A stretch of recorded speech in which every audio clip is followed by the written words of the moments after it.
Last episode, we kicked off our Nullarbor family adventure. It really was an amazing way to see how vast our country really is. Today, we're going to kick off where we stayed overnight between South Australia and WA, right on the border. This is where we stopped overnight at the Border Village Roadhouse.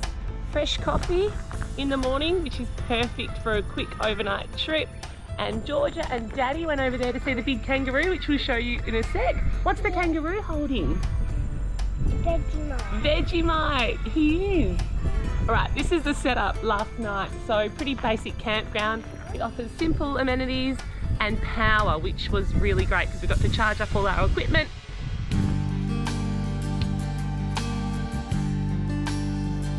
So we're all packed up and headed for the border checkpoint. I think today's probably going to be the biggest stretch of driving we've got to do, because we're going to try to make it into Baladonia, and Luke's ambitious that we might even get to Esperance today. We're just going to see how the kids go in the drive. So let's see how we go. Well, Luke's ambitious. We're going to get through a 9-hour drive with 2 kids today, so let's make the most of those stops and see how we go. All right, toasty pit stop at the Mundrabilly Roadhouse in Western Australia. We've made it, and the toasties are really good. The petrol stations along the Nullarbor are few and far between, so to ease the anxiety, my advice would be that when in doubt, just fill the tank up and get going. A lot of the roadhouses where you pull over and petrol stations that you stop at along the way have got great little setups for kids so they can get out of the car and stretch their legs. This one at Kagoona has a playground, and we are making the most of the pit stop because we're hoping to get to Baladonia by the end of the day, and we want them to keep calm for the ride ahead. The kids have requested 2-minute noodles on this stop, and we want them to get away from an unhealthy feed, so Daddy is on the pit stop with the 2-minute noodles. Nice work. Nullarbor noodles. You right, George?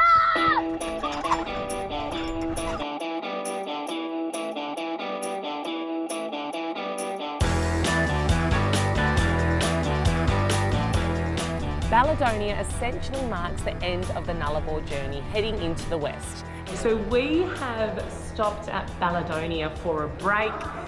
We have reached nearly the end of the Nullarbor, and we're contemplating whether to stay here tonight or try to continue on to Esperance. But until then, there's an awesome museum here with old artefacts and history of the area, including how camels got to the Nullarbor. So the kids are just having a little look around, and then we'll make our decision on what to do next.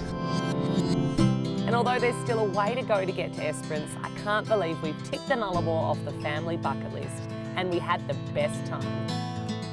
Another stop, another epic little playground for the kids. How good. Go down, Ollie. How fast does it go? That was so fast. So cool. Well, the playgrounds are definitely helping to keep the kids calm, and maybe, just maybe, we can make it to Esperance today.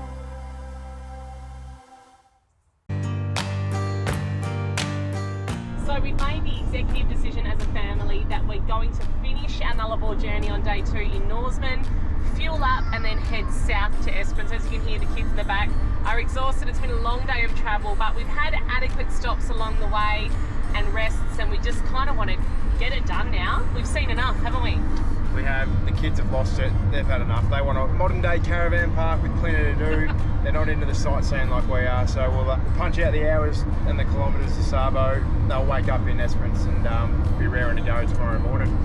There's 2 ways you can do the Nullarbor. You can take it slow, free camp, enjoy the sights. There's cliffs, cave exploring.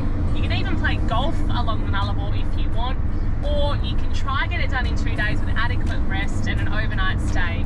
And that's the way we're doing it, and we're looking forward to exploring Esperance, which is something we've never done either.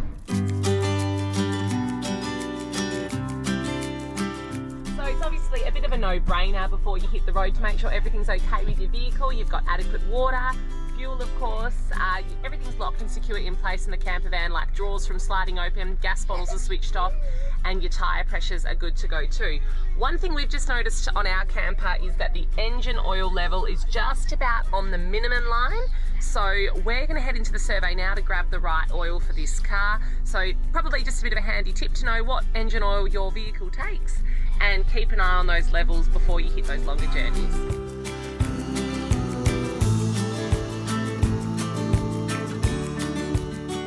Alright, so let's take a look inside the setup that's been our little home for the past few weeks. So this is our day setup. We have a nighttime setup as well, obviously, but through the day for more space, we pop some storage stuff up there on the top bed. We set this shelf up here so we can pop our bags and everything, which clears up the table here where the kids sit. Kitchen, of course, sink, oven, stovetop, and even a microwave. And we've got heaps of pantry space up the top here, which is great. A couple of toys from the skill tester that the kids won. Over here, the big bathroom, of course, perfect size. And the back bed, we pop our suitcases with our clothes on there through the day when we drive, and you can actually pull that curtain across for a bit of privacy.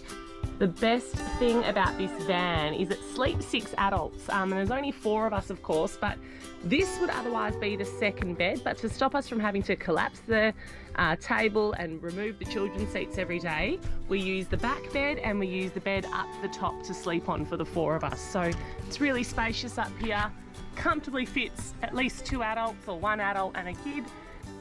Outside the van, there is an awning that you can roll out, which is great for shade, super easy to set up and pack down.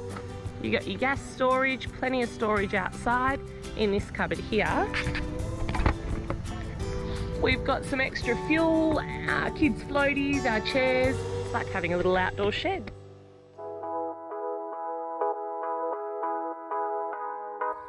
We're finally on the last leg of our epic journey. The sun is going down as we arrive in Esperance, and it makes our big day of driving totally worth it. What an amazing stretch of coastline we have down here in Esperance. It really is every bit as good as we'd been told. The beaches are pristine white, and although we didn't catch a kangaroo at Lucky Bay, we really did have the most incredible quality time as a family. Well, amongst the chaos of keeping the little ones calm on those long drives, we got the Nullarbor journey done, and I highly recommend it to you and your family if you're thinking of doing it too. Plan ahead, take time to think of what setup is right for you, and I can highly recommend too the Apollo motorhome as well. It was great. Now, where to for our next journey? North, south, not sure. All I know is you'll see it right here on the Forward Drive Adventure Show.